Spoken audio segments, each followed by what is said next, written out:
Megastar Shakib খানকে নিয়ে রায়হান রাফির নতুন সিনেমার ঘোষণার পর থেকেই কোমায় চলে গেছেন জিতের ভক্তরা। বিস্তারিত জানতে একটি লাইক দিয়ে সম্পূর্ণ ভিডিওটি দেখতে থাকুন। আপনাদের সাথে রয়েছি আমি ওয়াসিম। ভিউয়ার্স, আপনারা নিশ্চয়ই জানেন আজ থেকে বেশ কয়েক মাস আগে জিতকে নিয়ে বাংলাদেশের জাজ মাল্টিমিডিয়া লায়ন নামক একটি সিনেমা নির্মাণের ঘোষণা দিয়েছিলেন এবং সেই সিনেমাটি পরিচালনার কথা ছিল এই রায়হান রাফির। এরপর থেকে জিতের ভক্তদের সে কি নাচানাচি, সে কি লাফালাফি, এবার বুঝি জিত জাতে উঠে গেল, এবার বুঝি জিত দীর্ঘদিনের ফ্লপ স্টার থেকে হিটের দেখা পেল। জিতের ভক্তদের ব্যাপার স্যাপার ছিল ঠিক এরকম।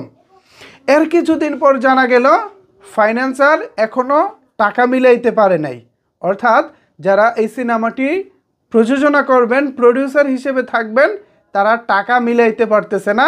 এ কারণে ছবিটি হচ্ছে না। টাকার সমস্যার কারণে ছবিটি আটকে গেছে।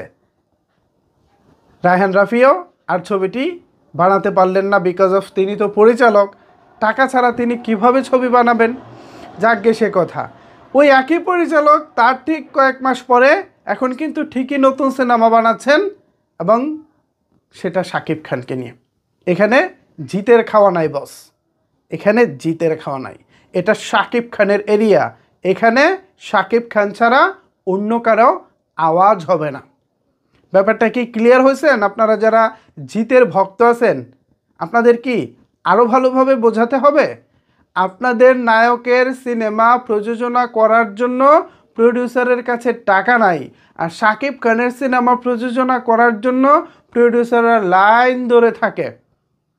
অনেকেই বলবেন শাকিব খানের সিনেমা তো মুখে মুখে বলা হয় হিট, বাট খাতা কলমে তো হিট হয় না। তো খাতা কলমে হিট না হলে আপনাদের SBF, বাংলাদেশের আলফা আই, চরখি, এনারা কি ভাই শুকনা পাতা খায়? গাঁজা খায়? গাঁজা খেলে কি তারা শাকিব খানকে নিয়ে আবারও নতুন সিনেমা করতো? না ভাই, এখানে তারা শুকনা পাতাও খায় না, গাঁজাও খায় না। এখানে তারা প্রডিউসার, যাকে দিয়ে লাভ হবে, যাকে দিয়ে ব্যবসা হবে, তারা ঠিক তাকেই নেবে। আপনাদের জিতকে দিয়ে ব্যবসা হয় না। আপনাদের জিত হচ্ছে ফ্লপ চাঁদ। কলকাতার ইউটিউবাররা তাকে ফ্লপ চাঁদ বলে, আর আমরা বাংলাদেশিরা তাকে বলি ফ্লপ স্টার। সো সেই ফ্লপ স্টার রায়হান রাফির নাগাল পেলেন না। একটা সুযোগ ছিল রায়হান রাফির মাধ্যমে বিগত 6 বছরের ফ্লপ তকমাটা হিট দিয়ে ঘুচানোর একটা সুযোগ ছিল।